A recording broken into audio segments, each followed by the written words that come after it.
ओम शांति। असां अॻियां वधूं था। अॼु मन सवाल करे थो, स्पिरिचुअल नॉलेज जी छा ज़रूरत आहे?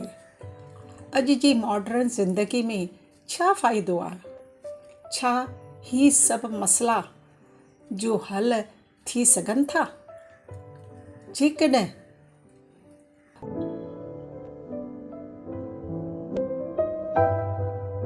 माण्हू उन में फ़ाइदो महसूसु न करे, शक्ति सम्झे न, त हू दिलि शिकस्त थी थो वञे।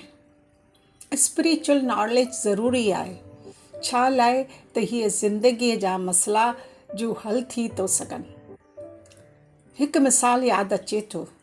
हिकु जंग में हिकु योधो बीठो हो, कंफ्यूज़, कमज़ोर ऐं डप में डिॼियल। मां हाणे जंग न कंदसि, मां सम्झी नथो सघां छा करियां। जीत पकी हुई, पर तॾहिं बि कंफ्यूज़न ऐं का बि क्लैरिटी न हुई, न कॉन्फिडेंस।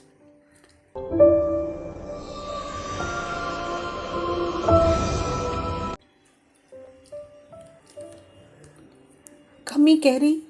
सही ज्ञान न। पोइ उनखे ऊच ज्ञान मिलियो। उन ज्ञान कंफ्यूज़न दूरि कयो, हिमत ॾियारी ऐं रस्तो साफ़ ॾेखारियो। अॼु जी ज़िंदगी बि हिकु जंग आहे।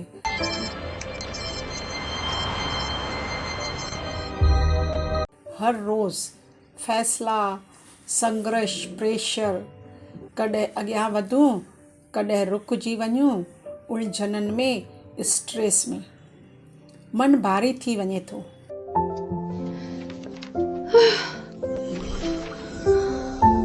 उन वक़्तु स्पिरिचुअल नॉलेज मदद करे थो। यादि करियूं, मन केरु आहे? मन जी शक्ति छा आहे? इन ज्ञान खां सवाइ असीं पंहिंजो पाण खे विसारे वेठा आहियूं। पुछूं, छा हीअ का ज़िंदगी आहे? पर हक़ीक़त आहे, अंदरि अनंत शक्तियूं आहिनि। जेकॾहिं असीं सम्झूं, डपु घटि करियूं, क्लैरिटी ईंदी, शक्ति वापसि ईंदी। स्पिरिचुअल नॉलेज स्ट्रेस ख़तमु करे थो, हिमत ॾिए थो, सही रास्तो ॾेखारे थो। अमल में ॾिसंदासीं, स्टूडेंट लाइफ में फोकस सां पढ़े थो, कंफ्यूज़न सां न। घर में कमु शांती सां थो थिए, स्ट्रेस सां न। बिज़नेस में फ़ैसिला स्टेबल थी था थियनि, रिएक्शन सां न। ज़िम्मेवारी में कमु क्लियर थी थिए, प्रेशर सां न। एंड में ज़िंदगी हिकु सफ़र आहे, चुनौतियुनि सां भरियल। पर सही ज्ञान सां मन पावरफुल थी वञे थो। अखि बंदि करियूं, मन अंदरि वठी हलूं, महसूसु कयूं शांती, सकून। वीचारनि खे ॾिसूं, उन्हनि खे ठीकु करियूं, पंहिंजो पाण सां वाइदो करियूं।